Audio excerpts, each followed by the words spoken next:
कवन नगरिया बजवा बाजऊ हरदिया तोरा लागोगे।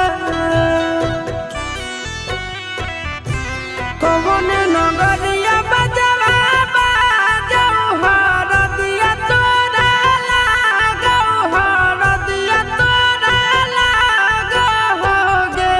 जानू गे सुनी के कर जा हमर फाटो हो दरदिया कोई नहीं बाटो होगे।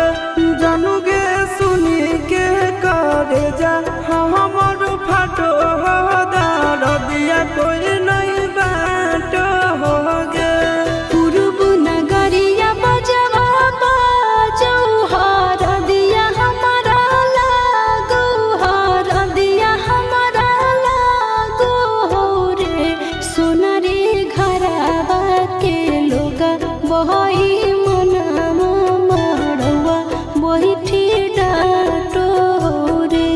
सोना रे घरवा के लोगा बहई मनामा मड़वा बहिठी डाटो रे।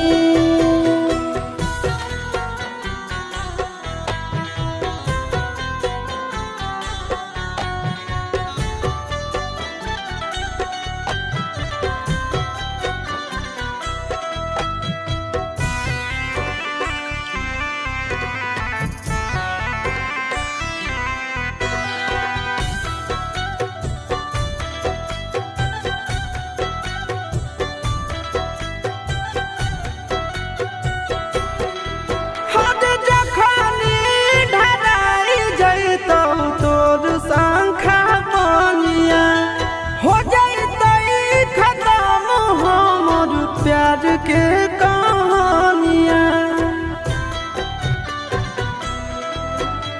बुझे मजबूरी नहीं है हमर कसूर रे।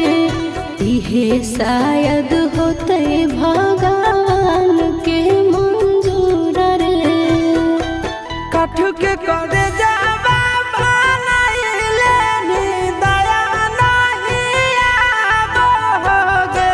जानू गे सुनी के करे जा हमर फाटो हो दरदिया कोई नहीं बाटो होगे। जानू गे सुनी के करे जा हमर फाटो हो दरदिया कोई नहीं बाटो होगे।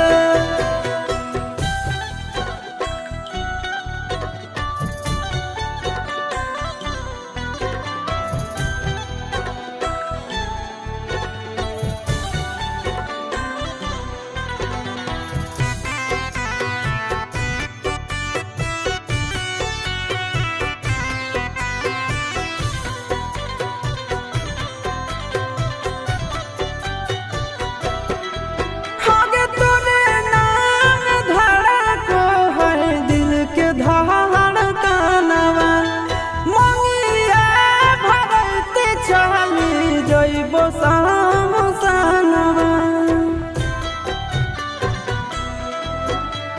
के कर दिए दोसई है किस्मत के खेला। भूल जाई है आशीष नंदन अमन याल बेला। तोरा बिना हमरो कुछ न भावो हो, दुख नहीं सहावो हो रे। सोना रे घरवा के लोगा बहई मनामा मड़वा बहिठी डाटो रे। जानू गे सुनी के करे जा हमर फाटो हो दरदिया कोई नहीं